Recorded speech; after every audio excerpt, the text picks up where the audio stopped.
শিক্ষা সহজের আজকের পর্বে আমরা আলোচনা করব তৎপুরুষ সমাসের যে চারটি বিভাগ বাকি ছিল, অর্থাৎ উপপদ তৎপুরুষ, ব্যাপ্তি তৎপুরুষ, ক্রিয়া বিশেষণ তৎপুরুষ এবং উপসর্গ তৎপুরুষ সম্পর্কে। দেখো, প্রথমেই রয়েছে উপপদ তৎপুরুষ সমাস। উপপদ তৎপুরুষ সমাসের ডেফিনেশন জানার আগে, সংজ্ঞা জানার আগে আমাদের জানতে হবে উপপদ কাকে বলে। এই উপপদ কাকে বলে জানতে গেলে আবার আমাদের কৃদন্ত পদ কি সেটাও জানতে হবে। আমরা প্রত্যয় চ্যাপ্টারে পড়েছিলাম যে প্রত্যয় ধাতুর সঙ্গে যুক্ত হয় তাকে বলে কৃৎ প্রত্যয়, আর যে প্রত্যয় শব্দের সঙ্গে যুক্ত হচ্ছে তাকে বলছে তদ্ধিত প্রত্যয়। এখানে আমাদের উপপদ তৎপুরুষের জন্য তদ্ধিত প্রত্যয় জানার কোনো প্রয়োজন নেই, জানতে হবে কৃৎ প্রত্যয়। আবার ওই জন্য লিখেছি, দেখো, ধাতুর উত্তর, উত্তর মানেই হচ্ছে পরে, ধাতুর উত্তর বা পরে যে প্রত্যয় যুক্ত হয় তা হচ্ছে কৃৎ প্রত্যয়। তাহলে ধাতুর সঙ্গে যে প্রত্যয় যুক্ত হচ্ছে তাকে আমরা বলছি কৃৎ প্রত্যয়। তাহলে কৃৎ প্রত্যয়জাত শব্দকে আমরা বলি কৃদন্ত শব্দ। সেই কথাটাই এখানে আবার লেখা হয়েছে, কৃৎ প্রত্যয়ান্ত পদ হলো কৃদন্ত পদ। মানে কৃদন্ত শব্দের শেষেই আমরা কৃৎ প্রত্যয়ের অস্তিত্বটা দেখতে পাই, তাই কৃদন্ত শব্দই হচ্ছে কৃদন্ত পদ। আর কৃদন্ত পদ মানেই হচ্ছে কৃৎ প্রত্যয়ান্ত পদ। যেমন একটা দৃষ্টান্ত দেওয়া হচ্ছে, দেখো, চর যুক্ত অ সমান চর। এই চরটা হচ্ছে কি ধাতু, চর অয় হসন্ত চর ধাতু, তার সঙ্গে অপ্রত্যয় যুক্ত হয়ে নতুন শব্দ সৃষ্টি হচ্ছে চর। তাহলে এটা ধাতু, তার সঙ্গে অপ্রত্যয় যুক্ত হচ্ছে, মানে এটা কৃৎ প্রত্যয়। আমরা জানলাম ধাতুর উত্তর যে প্রত্যয় যুক্ত হয় তাকে কৃৎ প্রত্যয় বলে। অটা হচ্ছে কৃৎ প্রত্যয় আর চরটা হচ্ছে কৃদন্ত পদ। তাহলে এই চরটা হচ্ছে কৃদন্ত পদ বা কৃদন্ত শব্দ। এবারে আমরা কিছু তৎপুরুষ সমাসের দৃষ্টান্তে দেখব যে সেই সমস্ত পদের শেষেই রয়েছে একটি কৃৎ প্রত্যয় বা কৃৎ প্রত্যয়ের অস্তিত্ব আমরা লক্ষ্য করি। মানে কৃদন্ত পদই আমরা লক্ষ্য করব কিছু তৎপুরুষ সমাসের দৃষ্টান্তের ক্ষেত্রে। যেমন এখানে দেখো, যে জলচর এটি সমস্ত পদ, ছেলে ধরা এটিও সমস্ত পদ, মানে সমাসবদ্ধ পদ। এদের শেষে দেখো যে চর আর ধরা এই দুটি যে পদ রয়েছে, এই দুটি পদ কিন্তু কৃৎ প্রত্যয়ান্ত পদ বা কৃদন্ত পদ। চর মানেই হচ্ছে জলচর, চর মানে যে চরে, এটা ক্রিয়াবাচক শব্দ। এখানেই আমরা পেয়েছি এটা কৃদন্ত পদ। দেখো, এই সমাসবদ্ধ পদের শেষে রয়েছে কৃদন্ত পদ, আর ছেলে ধরাই ধরাই পদটিও হচ্ছে কৃদন্ত পদ। এবারে উপপদ কাকে বলে? আমরা তো উপপদ তৎপুরুষ সমাস পড়ছি। উপপদ কাকে বলে না, কৃদন্ত পদের পূর্ববর্তী পদকে বলা হয় উপপদ। কৃদন্ত পদ মানে একটি সমাসবদ্ধ পদের মধ্যে শেষে থাকবে কৃদন্ত পদ, আর তার ঠিক পূর্ববর্তী পদকে বলা হচ্ছে কি উপপদ। মানে ছেলে আর জল এই দুটি পদ হচ্ছে উপপদ। তাহলে দেখো, এই দৃষ্টান্তে দেখা যাচ্ছে যে উপপদ আর কৃদন্ত পদের সমাস হচ্ছে, তাই এই ধরনের তৎপুরুষ সমাসগুলোকে বলা হচ্ছে কি উপপদ তৎপুরুষ সমাস। তাহলে উপপদ তৎপুরুষ সমাস কাকে বলে বলবো যে উপপদের সঙ্গে কৃদন্ত পদের মিলনে যে তৎপুরুষ সমাস হয় তাকে বলা হচ্ছে উপপদ তৎপুরুষ সমাস। উপপদের সঙ্গে কৃদন্ত পদের মিলনে যে তৎপুরুষ সমাস হচ্ছে তাকে আমরা বলছি উপপদ তৎপুরুষ সমাস। দেখো, আরও অনেকগুলি দৃষ্টান্ত এখানে দেওয়া হয়েছে এই উপপদ তৎপুরুষে। যেমন বিশ্বকে গ্রাস করে যে, বিশ্বগ্রাসী, গ্রাসী পরিষ্কার এটি হচ্ছে কৃদন্ত পদ, আর বিশ্বটা হচ্ছে কি উপপদ। আমরা হিসেব অনুযায়ী দেখলাম কৃদন্ত পদের পূর্ববর্তী পদকে বলে উপপদ।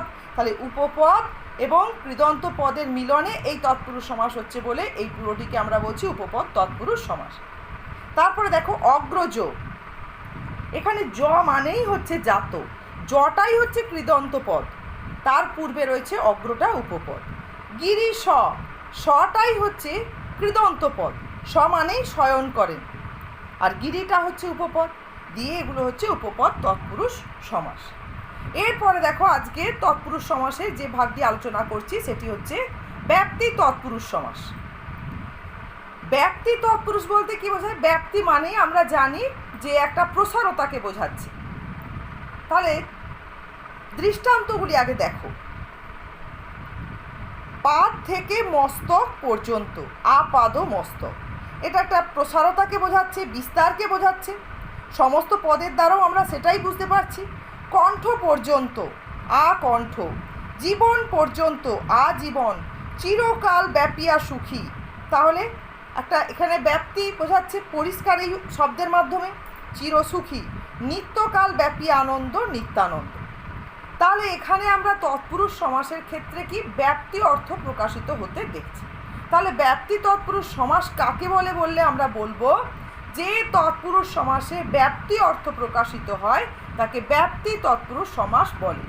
আবারও বলছি, যে তৎপুরুষ সমাসে ব্যাপ্তি অর্থ প্রকাশিত হচ্ছে তাকে আমরা ব্যাপ্তি তৎপুরুষ সমাস বলে চিহ্নিত করব। এখানে দেখো অনেকগুলি তার আমরা দৃষ্টান্ত দেখে নিলাম।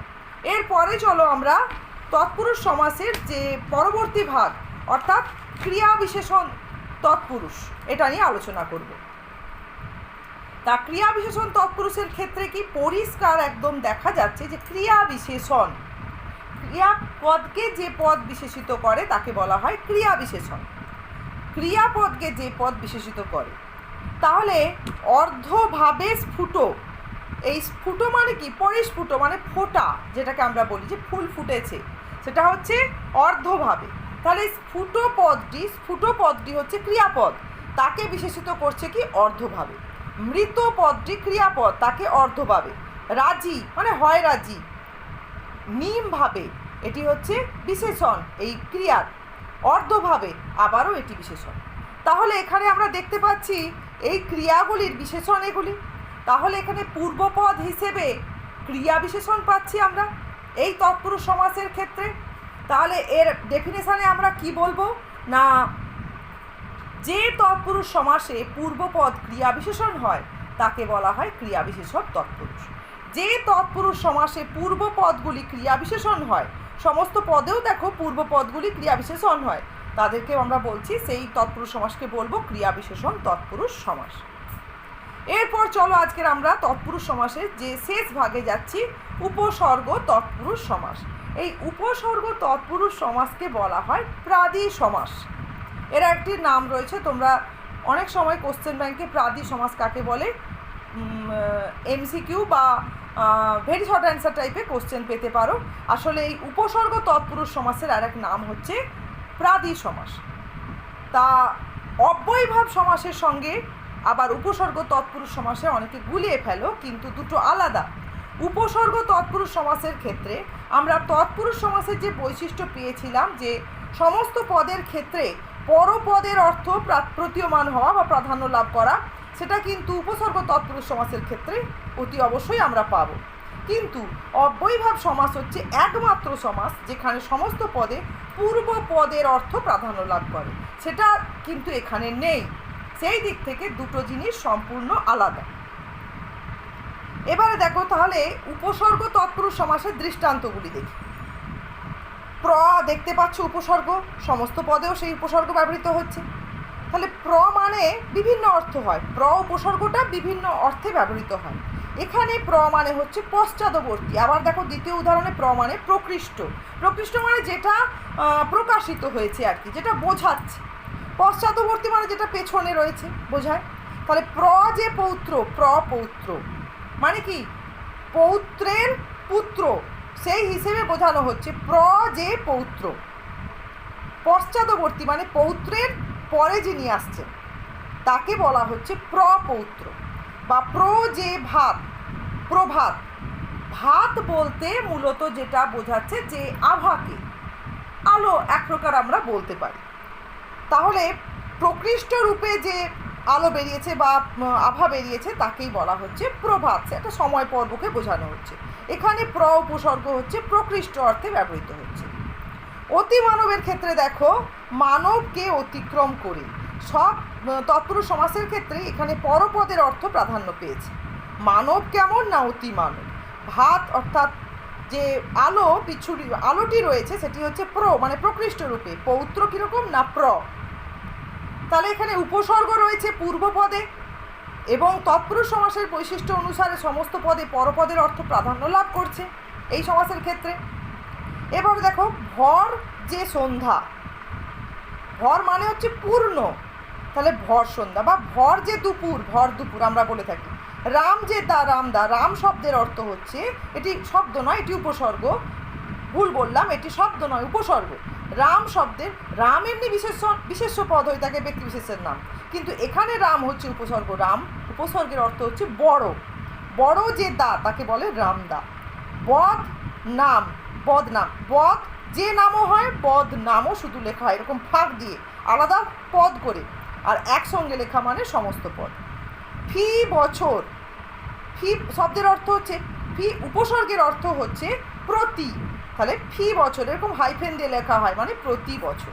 তাহলে এখানে উপসর্গ তৎপুরুষ সমাস কাকে বলে বললে আমরা বলবো যে তৎপুরুষ সমাসে পূর্বপদ উপসর্গের, পূর্বপদ হচ্ছে কি বলতো উপসর্গের উপসর্গ, এবং পরপদ হিসেবে আমরা বেশিরভাগ ক্ষেত্রেই পাচ্ছি বিশেষ্য পদ কিংবা বিশেষণও পেতে পারি। এই ধরনের তৎপুরুষ সমাসকে বলা হচ্ছে উপপদ তৎপুরুষ সমাস।